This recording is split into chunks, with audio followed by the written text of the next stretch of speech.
We have Democrat, member of Congress, Jonathan Jackson. Okay. And we have Republican, member of Congress, Dr. Mike Kennedy, with us as well.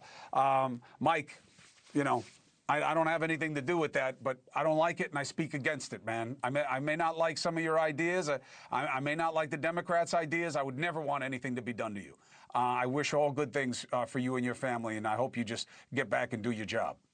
Thanks, Chris. I've heard your monologue several times, and I'm impressed with the way you approach things. The really fascinating thing is 30 days ago, we had an assassination of Charlie Kirk in this district, and the Salt Lake Tribune thought it was appropriate to put a cartoon up with wanted and red scarves or blood red scarves around our necks and hole in the head gang and putting our phone numbers up, which is fine. Call the office if you want. But violence is utterly reprehensible, and I'm glad you embrace that thought. And I know my colleague, Representative Jackson, also eschews violence. We don't accept those sort of things. And I'm proud that you both Well, and myself, that we can unite to have civil dialogue about these complicated issues. Jackson knows what it's like to be targeted with threats because of what your beliefs are also. And it's one of the worst manifestations of our democracy, in my opinion. So let's do it the right way. And I'll slap you both around for what we're not doing right now that needs to be done. So, Mr. Jackson, the idea that this is good for Democrats. Look, I think you guys are fighting the good fight when it comes to health care. And I think the big, beautiful bill, or whatever you call it, should have dealt with it. And I think that that is a good fight. But the shutdown is not a good thing. And it's got to end. I mean, especially the military pay part. Don't you think that should be a one-off, Representative? Absolutely. And I would not have chosen those words. This isn't good for anyone. It's not good for the safety of consumers. It's not good for the safety of all the different agencies. It's not good to have the shock and awe that the federal workforce is now, if you will, being traumatized with. Are they going to be replaced? Will they be outsourced? Will they be selectively persecuted or charged or fired because these are perceived as democratic programs? I think the rhetoric starts at the top. It's got to come down. And a lot of these people are going to be in red states, too. A lot of federal employees in red states. Mike, do you think Speaker Johnson should have you guys back next week so you can take care of at least the military?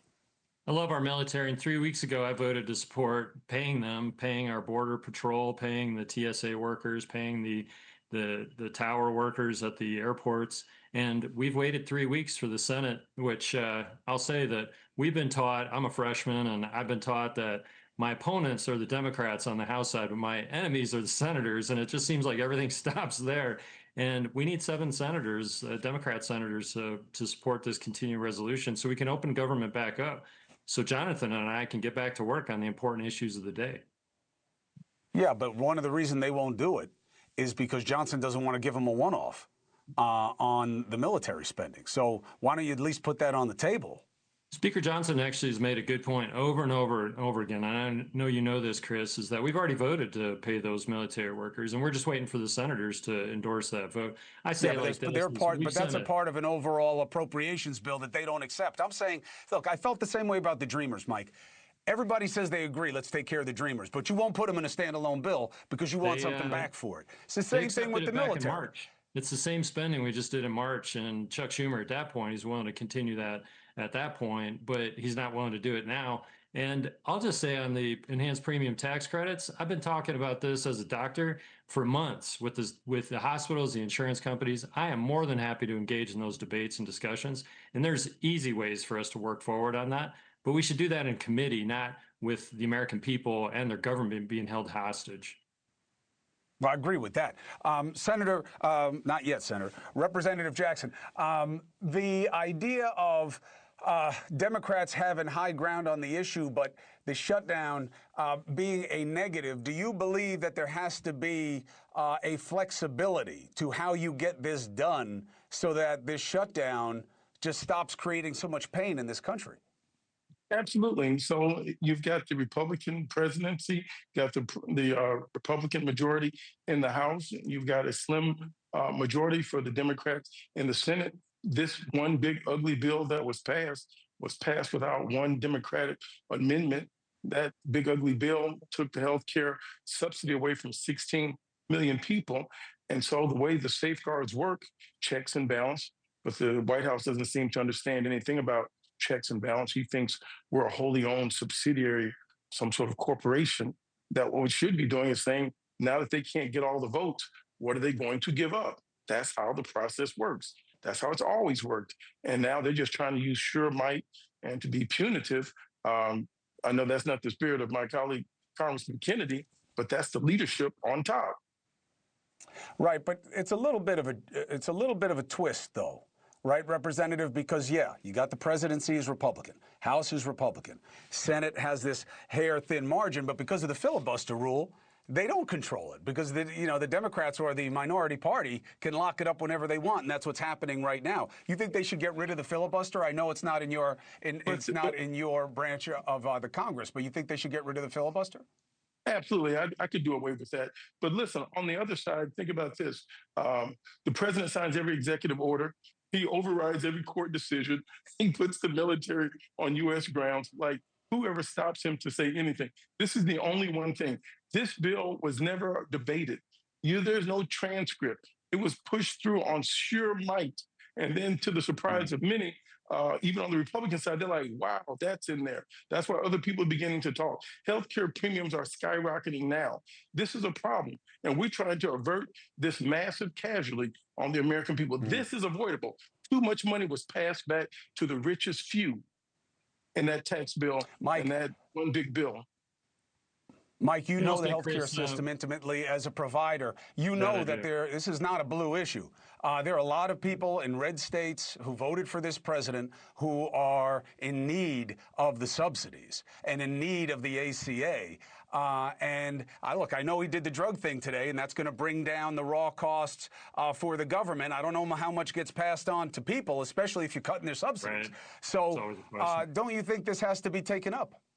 Well, I think government shutdowns are not the way to have these conversations. And when it comes to this, Ron Johnson on the Senate side and Dusty Johnson on the House side have actually proposed a bill that we cannot do government shutdowns as a weapon against the American people and against our government anymore, that a continuing resolution would automatically be unfolded if we don't come to some appropriations resolution. And I totally support that. Weaponization of government shutdowns to try to force policy is totally inappropriate. And I'm happy to be co-sponsor on that bill to support that. The other thing I've done, Chris, and for my congressman colleague Jackson, is that no work, no pay, as Congress is not going to get paid either. If our good government workers who are working hard on a regular basis, if they are not going to get paid, I believe Congress people ought not to be paid as well. And I've opened up a bill file to that end, and we need policies that prevent these sort of weaponization of government shutdowns, which is totally inappropriate for us to be doing that with the American people, the ones that suffer as a result of these